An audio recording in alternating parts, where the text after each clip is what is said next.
জাতীয়তাবাদী দল বিএনপির মান্দা উপজেলা শাখার সাবেক সংগ্রামী সভাপতি বড় ভাই মুখলেসুর রহমান মোটে ভাই, মঞ্চে উপস্থিত বিএনপির মান্দা উপজেলা শাখার সংগ্রামী যুগ্ম আহ্বায়ক মুজাম্মেল হক মুকুল ভাই সহ বিএনপি এবং সকল অঙ্গ সহযোগী সংগঠনের নেতৃবৃন্দ, বিভিন্ন এলাকা থেকে আগত সর্বস্তরের নেতৃবৃন্দ, বিশেষ করে এই ভাড়াই ইউনিয়নের সর্বস্তরের বিএনপি এবং অঙ্গ সহযোগী সংগঠন সমূহের নেতৃবৃন্দ, সমবেত সুধীবৃন্দ, আপনাদের সকলকে আন্তরিক শুভেচ্ছা সহ সালাম জানাই। আসসালামু আলাইকুম ওয়া রাহমাতুল্লাহ। প্রিয় ভাইরা, একটু আগেই আমরা শেখ হাসিনার পালিয়ে যাওয়ার বক্তৃতা শুনলাম।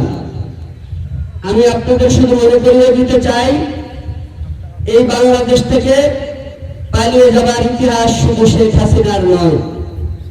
শেখ হাসিনার বাবা শেখ মুজিবুর রহমান এই বাংলাদেশের মানুষের উপর যখন 1971 সালের 25 মার্চের কালো রাত্রিতে পশ্চিম পাকিস্তানি সেনাবাহিনী নির্বিচারে গুলি করে হত্যাযজ্ঞ শুরু করেছিল, তখন এই নিরীহ সমস্ত বাঙালিকে ফেলে রেখে শেখ মুজিবুর রহমান পালিয়ে পশ্চিম পাকিস্তানে গিয়ে আশ্রয় গ্রহণ করেছিলেন।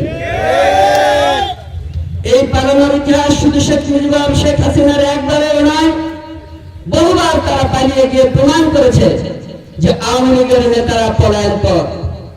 আপনাদের মনে রয়েছে ১/১১ যে ফখরুদ্দিন মঈনুদ্দিনের সরকার ক্ষমতায় এসেছিল, সেই সময়ও শেখ হাসিনা বাংলাদেশ থেকে পালিয়ে গিয়ে বিদেশে গিয়েছিল সেনাবাহিনীর লোকজনের সঙ্গে আঘাত করে আত্মরক্ষার জন্য, যেটা বেগম খালেদা জিয়া করেন নাই।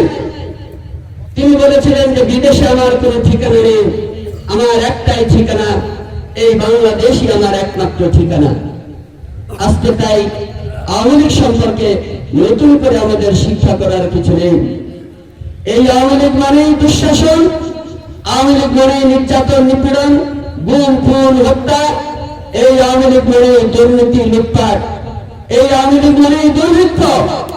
এই আওয়ামী লীগ মানেই কলাপাতায় লাশ দাফন করা। আওয়ামী লীগ মানেই লজ্জা নিবারণের জন্য কাপড় না পেয়ে মাছ ধরার জাল পরিধান করা। ভাইরা আমার,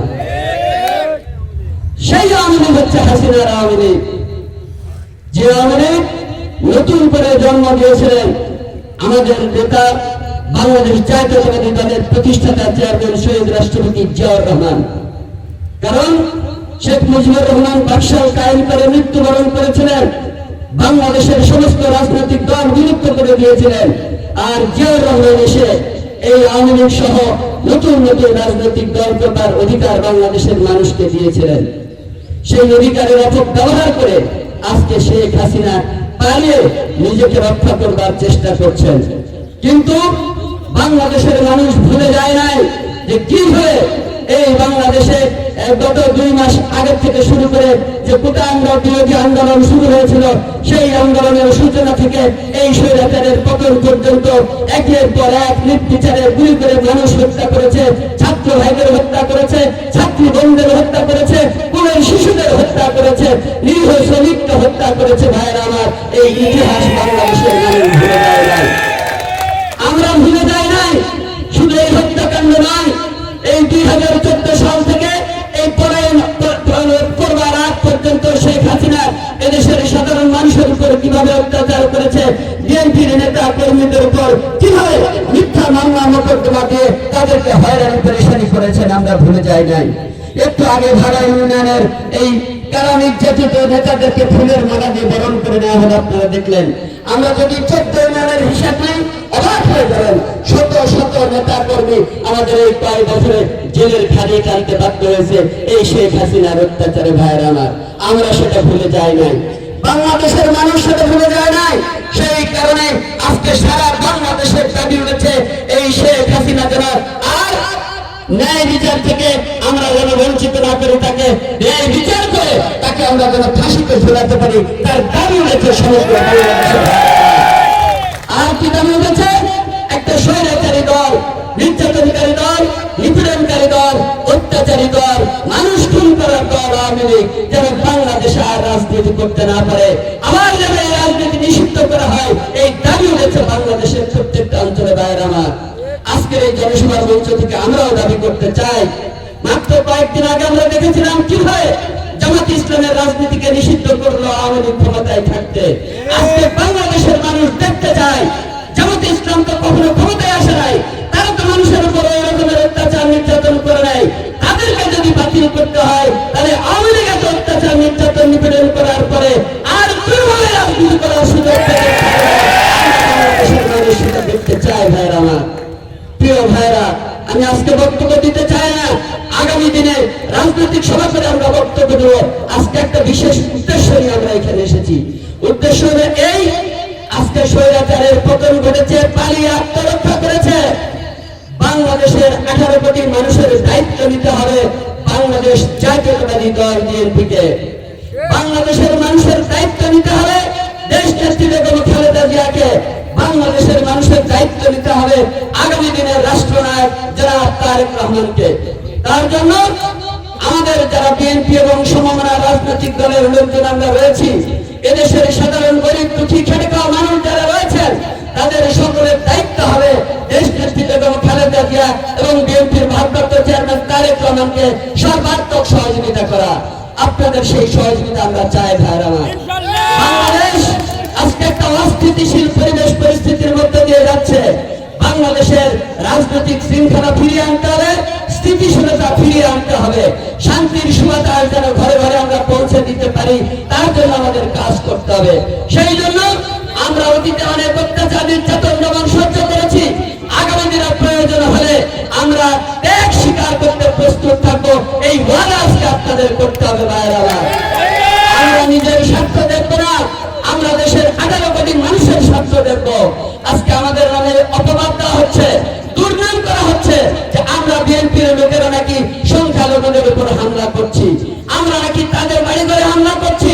কিন্তু বিশ্বের সমস্ত মিডিয়া আজকে প্রমাণ করে দিয়েছে যে আওয়ামী লীগের লোকেরাই সংখ্যালঘুদের উপর হামলা করছে।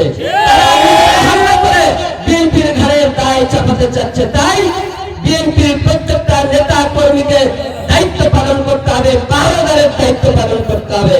সংখ্যালঘুরা আমাদের আমানত, তাদের উপর ক্ষতি যেন চক্রান্তকারী মহল আওয়ামী লীগ করতে না পারে, সেই দায়িত্ব আমাদের পালন করতে হবে। ভাইয়েরা আমার, কোন অপশক্তি আমাদের মধ্যে ঢুকে পড়ে যেন মানুষের ক্ষতি করতে না পারে, মানুষের উপর অত্যাচার নির্যাতন করতে না পারে, মানুষের দোকানপাট লুটপাট করতে না পারে, তার জন্য আমাদের নেতা কর্মী, বিশেষ করে বিএনপি, যুবদল, ছাত্রদল, অঙ্গ সংগঠন যারা রয়েছেন, সেই সমস্ত ভাইদের দায়িত্ব পালন করতে হবে। সেই বিদগ্ধ আহ্বান আজকে আপনাদের কাছে রাখতে চাই। ভাইয়েরা আমার, আমরা সম্প্রীতির বাংলাদেশ করতে চাই, আমরা গণতান্ত্রিক বাংলাদেশ করতে চাই, যে বাংলাদেশের মানুষের মুখে হাসি ফুটাবার জন্য আজও দেশ নেত্রী বেগম খালেদা জিয়া মৃত্যুর সাথে পাঞ্জা লড়ছেন, তিল তিল করে বেঁচে থাকবার চেষ্টা করছেন, যাতে করে বাংলাদেশের মানুষের হারানো গণতন্ত্র আমরা ফিরিয়ে দিতে পারি। তাই আসুন আজকের এই সমাবেশ থেকে আমরা শপথ গ্রহণ করি, যে পর্যন্ত এদেশের গণতান্ত্রিক অধিকার মানুষের হাতে আমরা ফিরিয়ে দিতে না পারি, যে পর্যন্ত মানুষের সুখ শান্তি আমরা ফিরিয়ে দিতে না পারি, সেই পর্যন্ত আমরা পাহারাদারের ভূমিকা পালন করব। এই বিরাট আহ্বান থেকে সকলের মঙ্গল কল্যাণ কামনা করে আমি সংক্ষেপে আমার কথা এখানে শেষ করতে চাই। তার আগে 1 মিনিট কথা বলতে চাই। ভাইয়েরা আমার, এখানে একটা স্লিপ এসেছে, এই স্লিপ থেকে কথা বলতে চাই এখানকার বিএনপির কমিটি সম্পর্কে। ভাইয়েরা আমার, কমিটি কি? আজকে যারা কমিটিতে নাম লিখেছেন রাতের অন্ধকারে, তাদের উদ্দেশ্যে বলতে চাই, বদ্ধপুর হাই স্কুলের মাঠটা একবার দেখে যান। এইখানে যারা এসেছে তাদের নাম হয়তো কাগজে নাই, কিন্তু তাদের ডাকে কিভাবে হাজার হাজার মানুষ এই বদ্ধপুর হাই স্কুল মাঠে সমবেত হয়েছে, ওই সমস্ত রাতের আধারের কমিটির ভাইয়েরা দেখে যান। আর এইখানে পরিষ্কার ভাবে আমরা বলে যেতে চাই, ওই রকম রাতের অন্ধকারে ঘোষিত কোন কমিটি ভাগাইন ইউনিয়নের বিএনপি, যুবদল, ছাত্র দলের নেতা কর্মীরা মানে না।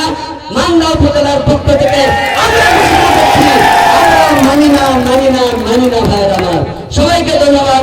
আসসালামু আলাইকুম, আল্লাহ হাফেজ। ধন্যবাদ দিবু ভাইকে তার মূল্যবান বক্তব্য রাখার